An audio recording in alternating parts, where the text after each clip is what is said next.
You could use any spoon that you have lying around. Tablespoon, teaspoon, soup spoon. But it's so much more fun when you have the right tool for the job.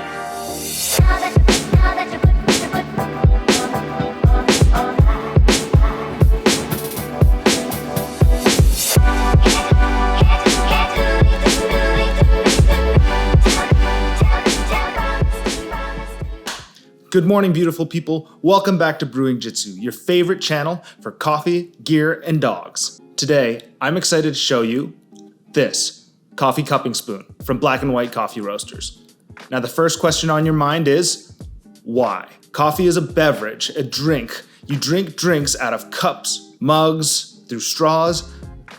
But why in the name of all that is extra in the world would you need a spoon to drink coffee with? I'm so glad you asked. Coffee is actually a fruit, a coffee cherry, and what we think of as coffee beans are the pit of that coffee cherry.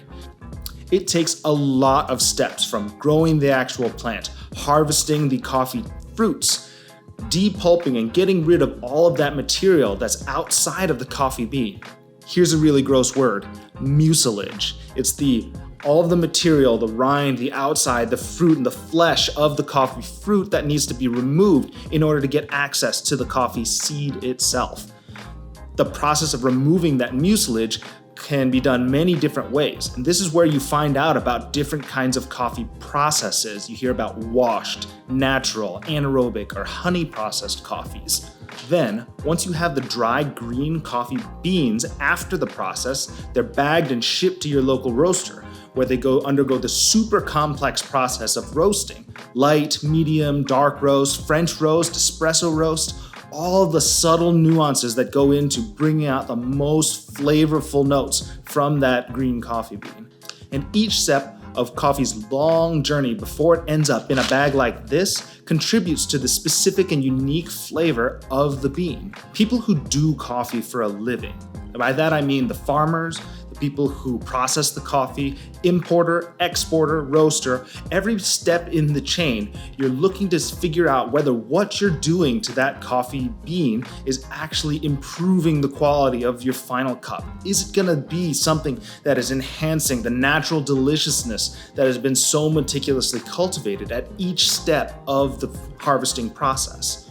Each bean is going to respond differently to techniques that are used at each step, depending on the season, the temperature, the humidity, the age, the storage conditions. Enter coffee cupping.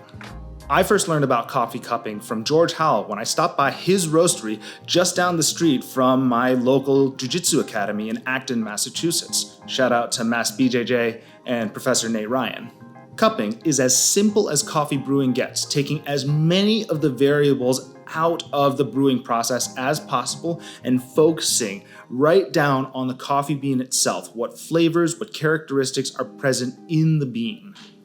Simply put, coffee cupping is putting coffee grounds into a shallow bowl, kind of like this one that I got here, covering them with hot water and allowing them to steep.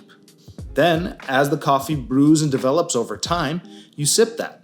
You taste it with whatever spoon that you happen to have around and see what kind of flavors you're getting out of the coffee itself. You'll hear me slurping really loudly, and just like if you were having a big bowl of tonkotsu ramen or smelling the finest French wine, slurping is the best way of coating your mouth with all of the proteins, salts, fats, and oils that make everything delicious.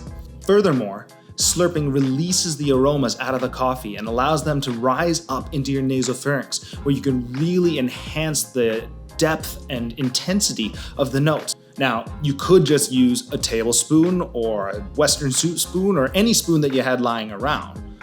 But this spoon is specifically designed for coffee tasting. Besides looking gorgeous, there's a specific angle to the way that the spoon sits. It really is a miniature coffee ladle. The bowl of the spoon is also deeper so that you can get a nice deep scoop of coffee and experience all that your beautiful coffee has to offer for you. So let's talk coffee. Today, I have 2 coffees that I'm gonna cup, and it's really important to have more than one coffee when you do a coffee cupping. I personally find it really challenging if I just have one coffee in front of me to figure out what it is I do and I don't like about that coffee. But as soon as you put 2, 3, 4, or 5 coffees in front of you, all of a sudden you'll start to pick out, I really like the sweetness of this one, or something about this washed coffee and the brightness of that acidity, I would want that in the morning. I've got 2 Ethiopians that I'm going to be tasting today. Augie's coffee out of Redlands, California. It's an Ethiopia Helbessa, done in a washed process, grown at a mean altitude above sea level of about 2,200 meters. The other coffee I have is this Guji Mane coffee, roasted by Ethnos Coffee out of Memphis, Tennessee. Both this Guji Mane coffee and Black and White Coffee Roasters are Black-owned businesses, and they're a part of my journey, personally, to discover more about the incredible people who are making delicious coffee across the world. I'd highly recommend you check out this article up here by Sprudge, where they've compiled an extensive list of a number of different Black-owned and operated coffee roasters and coffee cafes across the country, and help support local Black-owned businesses. So, let's grind these up and cup some coffee. Cue the B-roll.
So, 2 different expressions of an Ethiopian coffee, single origin in both cases.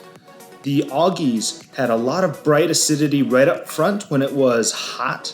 As the Guji Mane cooled, I got this rounder acidity that was coming from it and a nice note of sweetness. The Augies is a beautiful coffee that I would probably like to drink first thing in the morning. The Guji Mane, on the other hand, is a coffee that I'd really enjoy with a croissant or a cracker or something sweet to go along with it. Both really outstanding coffees, and I have a tough time choosing between them. Ultimately, I think I just need to drink some more coffee. So that's it. Thanks so much for stopping by. Highly recommend you check out both of these coffee roasters. Fantastic product. Let me know what you think. Give them a shot, give them a taste, see how you like this way of drinking coffee. Definitely suggest picking up a coffee cupping spoon of your own. In the meantime, hit that like button, subscribe if you're looking for more coffee, gear, or dog content. We'll see you in the next one. Peace.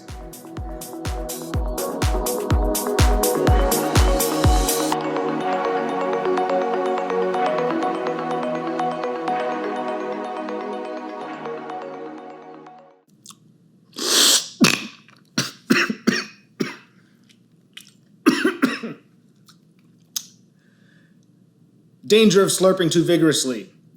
Don't choke. Please, be careful. Slurp responsibly.